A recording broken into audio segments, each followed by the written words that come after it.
Hey guys, welcome back. This is the Love in Abu Dhabi Show podcast. I'm Mayar Ibrahim. And Anud Mughribi. And these are the stories you'll be listening to today. The UAE's weather fluctuations are finally over. The safety of residents and citizens in the UAE is top priority. An Al Ain road collapsed from the storm. A bus bound to Sharjah took more than 13 hours to arrive. Enjoy listening.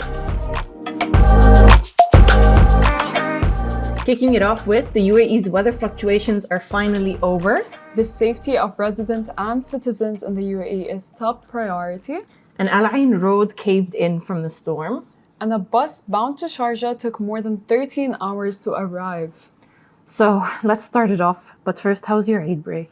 It was much needed. Much needed. How was yours? Honestly, I had like a week off before the break, so coming back to the office just felt so weird. Like I was in, like if you want to say it, like an entirely different world. I went to Japan. Ooh, it was love it. It was a good break, I have to say. No, it was a much needed break. I think everyone needed, yeah. Yeah, I think 9 days off just hits kind of different. And then when you come back, it storms, so you work from home. Yeah, 100%. God was just like, take all the time you need. Okay, so we'll start it off with the UAE's weather fluctuations are finally over. So for everyone who has been praying for the storms and everything to just finally come to an end, this is the news you've been waiting for. The Ministry of Interior, in collaboration with the National Emergency Crisis and Disaster Management Authority, the National Center of Meteorology, and other strategic partners officially announced the end of the weather changes, with rainfall stopping and weather conditions gradually improving. I feel like gradually improving is kind of a stretch because I was expecting it to be a bit windy today. yeah. And when I opened my door and I stepped out and I just got hit with the sun and the heat, I was like, this is a major improvement, not a gradual improvement. It was a 360 turn. It was just, I was not expecting it. I feel like that's the best way I could phrase it because I'm dressed in like sweaters and like proper rain boots. Same with me. I was prepared. I was like, okay, there might be wind or something, but straight away, not gradually, we are in summer. We're officially. good. We're good, guys. The ministry also highlighted the efforts of the teams that worked in like a way to make sure that all of the roads get cleared up. And they did say that they will continue to work until there's a full recovery in like the UAE in general. And the Supreme Committee for Internal Security is basically in constant session during the weather conditions to ensure that like anyone who needs support, whether it's like a business needing support to like continue or anything, and all emergency response teams will continue to work to secure the roads in areas with fast moving streams, valleys, and dams. So don't worry, guys.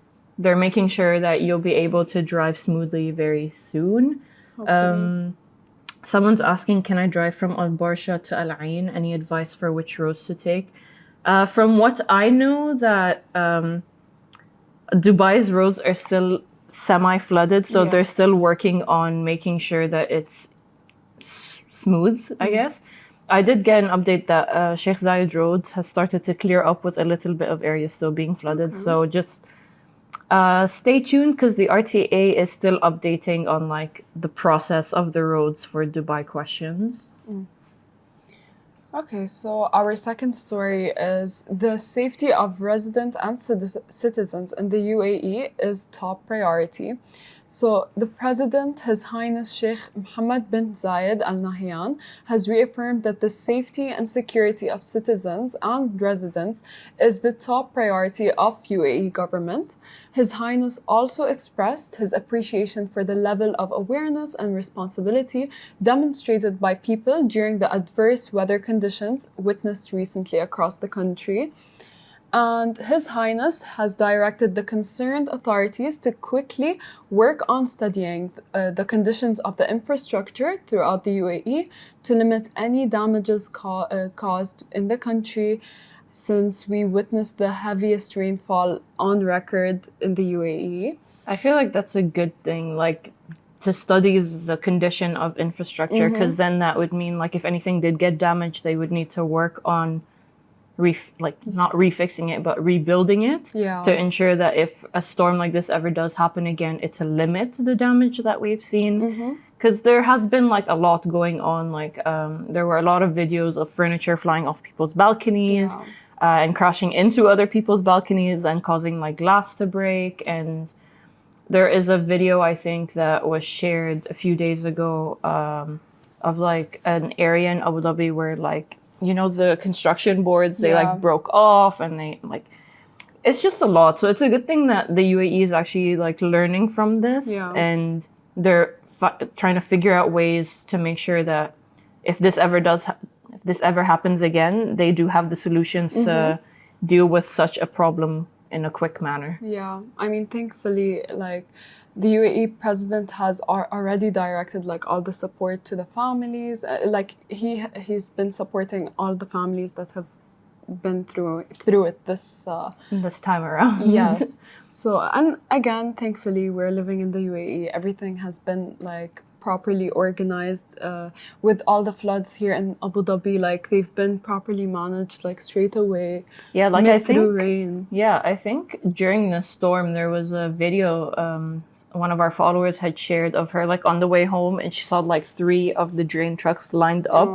So it's still like in the middle of it, and it's still raining, but they're still draining the water just like to make sure Abu Dhabi itself doesn't drown. Yeah. And I feel like that's the best way you could go about it. Like they were expecting this and they were on top of it. And that's why things in Abu Dhabi seem to be picking up to going back to normal. And I love Abu Dhabi, so that's all I have to say. And this is a bit on like the downside. So in Al Ain, a road did cave in from like the heavy rains. So Al Ain, I think, got affected more than Abu Dhabi itself.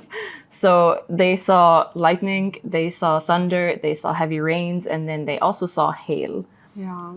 And it was advised for everyone to kind of just like stay home before this like happened, because the National Center of Meteorology did say on Sunday that they were expecting like heavy rains and like bad storms for the next 3 days. And the Instagram account storm_AE posted a series of videos highlighting like the aftermath and like what was happening in Al Ain at the moment. So from like the late nights until like the storm finally calmed, we saw hail videos, we saw the road cave in, we saw flooded areas, we saw a lot happening, and it was a very scary period. And like I like the rain personally, because like living here you don't see it that much, so you don't really like when it comes here it's just like yes. But even I was like, I hope like a tree doesn't fall in my garden, because like there was a few times where the wind was just like really strong, and it was just like I was staring at the tree outside my window like don't fall. I mean, hopefully everyone in the line is safe and well. It was crazy there.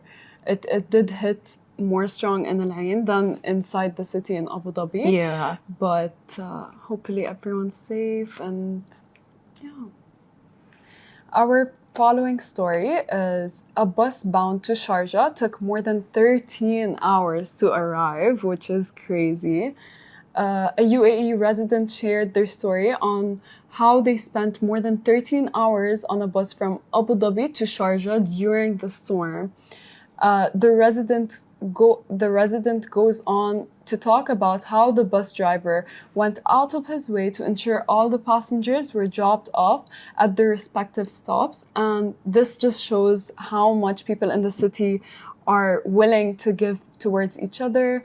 And they granted the situation that was difficult to navigate the bus that was driving along the flood. And this is just so like wholesome. I mean, at the end of the day, we're all experiencing like this really rough weather, and this bus driver made sure within 13 hours to make sure everyone's arrived safely and has their needs. He really went through the thick of the storm. When you think about it. Like, it's because we were working from home. We just scrolled through Instagram and we could see how bad like the roads from Abu Dhabi to Dubai and Dubai to Sharjah really was. Like there were cars being just like left in the street because of how they were getting like fully submerged. soaked. Yeah. So it was kind of like insane to get the story in the DMs where someone told us that they spent 13 hours in a bus from Abu Dhabi to Sharjah. And it was just absolutely insane. But thankfully, everyone arrived safely and nobody did get injured from the journey. Yeah. Hopefully everyone's safe again. I mean, they all did experience, like everyone all around the UAE did experience a very crazy time, especially through this like round of rain. It was like the historic storm. Yeah, No one it was was. expecting it. I mean, yeah, they said like it's the first time in 75 years. That's what I saw. That It was the heaviest yeah, rain. the heaviest rain, and yeah, it was an experience. Hopefully, again, everyone's safe and good. Well, thank you guys for tuning in. We do want to know if you guys are safe and if anything has happened that you're willing to share with us, do send us on DMs. If you guys have anything else, and we'd like to know what you guys are up to this weekend, if you guys are going to spend it in just like making sure that everything is clear before you all go out and about. But thank you guys for joining. We'll see you guys next week. See you.